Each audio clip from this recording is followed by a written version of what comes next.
bike. Neighbor stole my bike. Neighbor stole my bike.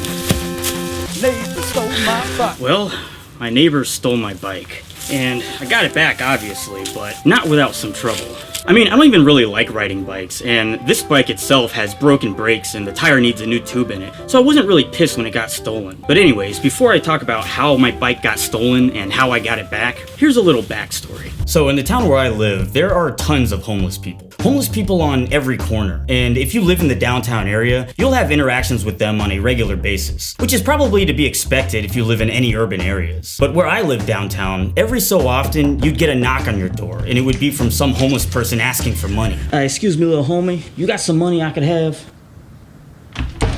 Which, to me, was a bit intrusive. I mean, if you see me on the streets, that's fair game. But come on, don't solicit me at my home. In my home! Anyways, I eventually moved into a more family-esque neighborhood, farther away from the downtown area with all of its noise and bums. A quiet neighborhood, where I could be left alone in peaceful isolation. Or so I thought, because of course, no matter where I live, the crazies are soon to follow. Just about a week into living at my new place, a broken down van manifested parked out front of my house with a meth head living inside of it. Just right out there with the mailbox and the trash cans. Alright, I mean, whatever. I guess as long as they don't bother me, then I can just wait for them to move along. But then a month goes by, and they've pretty much set up a home out there in their van, with random trash building up all around it. And of course, that's when I started getting knocks on my door.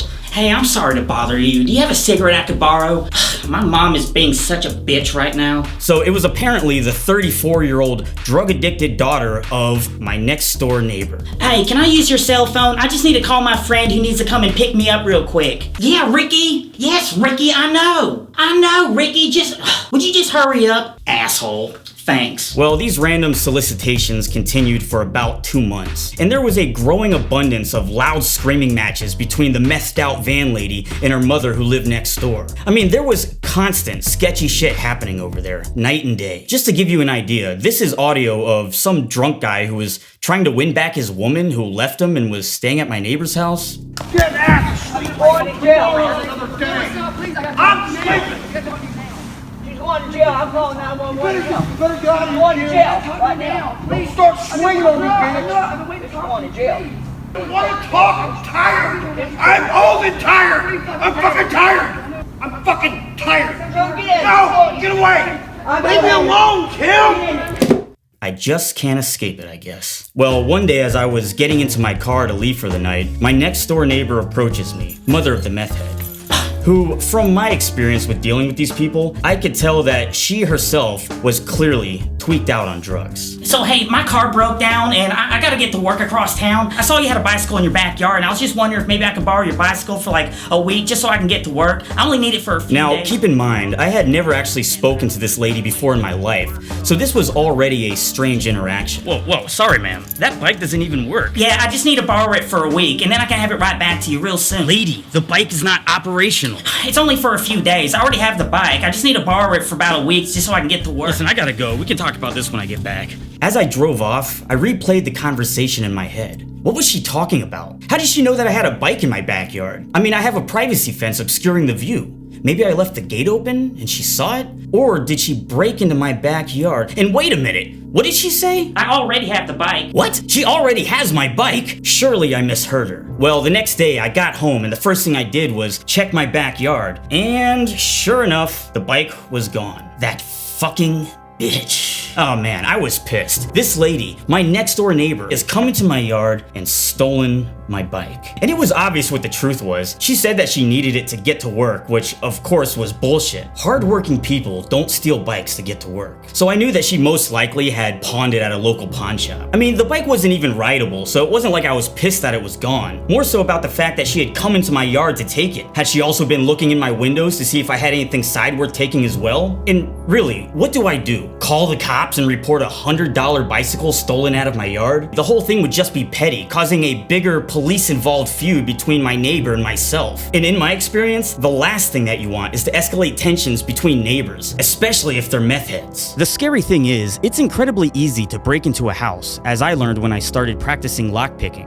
But to be fair, I doubt there are bands of thieving lockpickers roaming around. Nowadays, online data is the most valuable asset we have, and digital thieves are doing everything that they can to steal your data. Which brings me to today's sponsor, Surfshark. While online corporations are endlessly trying to collect information about you, like your location, search history, email addresses, and purchases in order to sell you products or tell you which videos you can and can't watch, Surfshark's VPN puts control back in the hands of the users, encrypting all of your data sent via the internet, protecting your passwords, private messages, photos, and other sensitive information from prying eyes. What's this? In the US, I can only watch the US version of The Office on Netflix. Well, by simply changing my location with Surfshark to the UK, I can view the UK version of The Office. And with features like HackLock, you'll be instantly alerted when your emails or passwords are at risk of being hacked. Honestly, being the boomer that I am, I didn't realize just how important online security was for most of my years on the internet. But now, I'm ready to fight back against these data-collecting digital Illuminati and keep my privacy private. And you can and should as well. Visit surfshark.deals/rusty to get 85% off of a 2-year plan plus 3 extra months for free. Once again, that's https://surfshark.deals/rusty. Okay, back to the story. My bike got stolen, and I wasn't gonna go to the police. So what do? Well, I decided to just handle it myself. Simple and clear. I wrote a note in big bold letters, "Give me my bike back," and duct taped it to her door. The next day, I got a knock on my door. It was the meth head daughter who lived in the van out in front of my house. Hey, you think I could use your phone again? You got a cigarette I could borrow? I just need a call to get my mom's name taken off the food stamps card. She keeps taking all my money and trading it for drugs. She's a fucking fiend. By the way, in case you didn't know, she is the one that stole your bike. The daughter of the thieving neighbor sold her out. Gotta love family loyalty. Do you think I could borrow a cigarette? And as if I didn't need any more confirmation, later that night, I heard the two loudly arguing in the streets, and they had some pretty interesting things to say. I have a recording of it, so let's just take a listen. You are lying. You told me. You must have smoked so much crack you forgot. You did, Mom. Mother, you're gonna burn in hell. Remember what you said to me? You better reread the Bible and understand it. Don't just read it. Understand and come right in. I do. Where's the food stamps you're gonna give me back? Where's my money from the one you stole? If my dad was here and I could shower. You don't listen to nobody. Neither do you. You want them to, you're bullshit, girl. Can I have a cigarette? I'll step Mom, back and listen can to you say come out and look at the you van? saying Oh no, I'm too to scared them. because I stole the motherfucker You next saying door's to bike. It's okay, guy knows next door you stole his bike. Let's play that again. It's okay, guy knows next door you stole his bike. Stole his bike. God damn it, are you fucking with me? Ooh, okay, hey, this is Editor Rusty here. Just cutting in real quick to clear something up.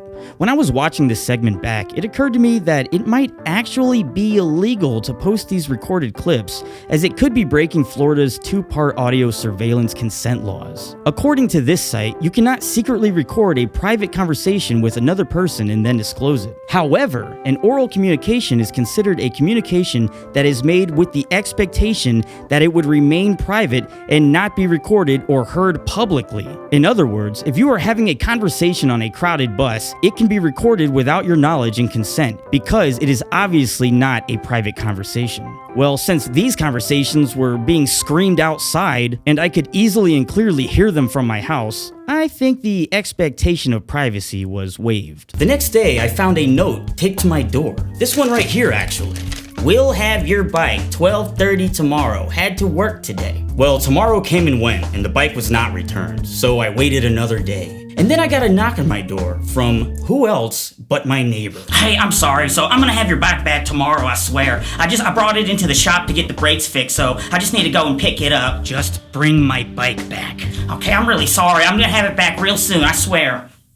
Do you have a cigarette I could borrow? How sweet of her, right? She had just brought my bike into the shop to get the brake fixed. Yeah, it was in the pawn shop. I was kind of just getting tired of the whole situation. And I was feeling like a punk because it seemed like I was gonna let this lady get away with stealing my shit. But what was I to do? Rob them back? Well, luckily for me, the situation resolved itself when finally I came home to see that my bike had been returned with the following note. Here is your bike. Returned it to you as I said I would do. Again, so I apologize for what I did. Have a good day. Well, things wrapped up pretty quickly after that. I got my bike back. Of course, the brakes still didn't work. Another neighbor had called the city and had the van out front towed away. And then a week later, the thieving neighbors all just moved out of their house. So I guess it kind of worked out for me in the end. I mean, at least I got a story out of it, which I hope you all found entertaining. And so just remember to lock up your bikes, and if you can avoid it, never live next to a meth head. Bike.